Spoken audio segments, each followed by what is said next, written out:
Le championnat national de football des amputés a débuté la semaine dernière à Conakry. Cette compétition est organisée par l'équipe guinéenne de football pour amputés, en collaboration avec la structure Engagez-vous pour la jeunesse. Et que j'évoque, l'objectif est de promouvoir ce sport auprès des personnes en situation de handicap, tout en contribuant au développement du football en Guinée. Être handicapé, on peut faire quelque chose, de gagner la vie à nous-mêmes sans faire la mendicité. C'est la raison pour laquelle on a organisé cet événement. On n'a pas assez de moyens pour organiser cette championnat. Et depuis qu'on a débuté, le président veut en aide à toutes les personnes handicapées, mais surtout les personnes amputées. On lance un appel à toutes les personnes de bonne volonté, à toute la famille sportive, de venir en aide pour que le football puisse développer en Guinée. Ce genre d'initiative dans notre pays est salutaire. C'est la participation de tout un chacun qui peut faire la Guinée un pays meilleur. Et là aujourd'hui, pourquoi je suis partenaire avec cette équipe, j'ai vu la vision de cette équipe et nous, on regroupe tout ça pour essayer d'aller à l'avant. On invite, que ce soit les institutions, l'autorité et les bonnes volontés, de venir nous soutenir. Mais pas que nous soutenir, c'est venir voir nos actions. Du premier match, l'équipe des Olympiques de Matoto, vertu de maille de corps orange, affrontait les références de Dixine. Dès le coup d'envoi, la rencontre s'est relevée très intense. Les deux équipes se livrant un duel acharné. Finalement, les références de Dixine ont remporté la victoire grâce à un but inscrit à la suite d'une erreur défensive de Matoto. Je suis vraiment satisfait comme ça, je ne sais pas comment dire, parce que vu que notre pays c'est la première édition, ce sport-là a commencé ici, football amputé.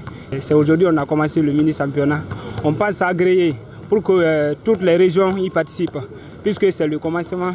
Je dirais quand même, ça a été bien passé, nous sommes satisfaits. Le résultat final était 1-0. L'équipe adverse nous a battus. Donc elle a montré de quoi elle est capable là. Nous les félicitons. Le foot c'est comme ça, deux fois. Soit il y a la victoire ou le match nul quoi. L'équipe a très bien joué, ils ont été persévérants. C'est suite à la demande de notre fédération mère internationale, à l'occurrence WAF. Chaque équipe membre au sein de cette entité doit organiser un championnat national.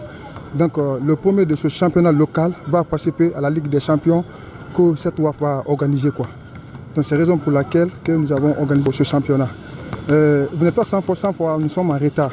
C'est suite au financement quoi. Sinon, ce championnat devait commencer depuis. Mais par notre maigre moyen, on a commencé par ça. Lors de la deuxième journée, le club de Matam, en maille de corps bleu, s'est mesuré au Real de Ratouma. Matam a dominé son adversaire en s'imposant avec un score sans appel de 5-0.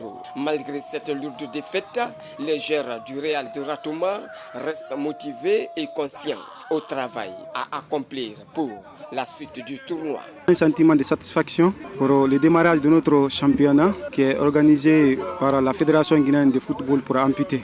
Aujourd'hui, c'est la deuxième journée de notre championnat. Nous sommes opposés face aux élites de Matam. Et vraiment, ils nous ont battus. Nous sommes très satisfaits pour les prestations et nous allons continuer vraiment le combat parce que le championnat ne fait que commencer. On est content pour la victoire, comme c'est un début, c'est un championnat aussi. On espère faire beaucoup d'efforts aussi pour gagner les prochains matchs, pour avoir plus de points. Le championnat national des amputés de Guinée se poursuivra jusqu'à la fin du mois d'avril 2025, offrant ainsi aux équipes l'opportunité de se mesurer et de mettre en lumière leur talent.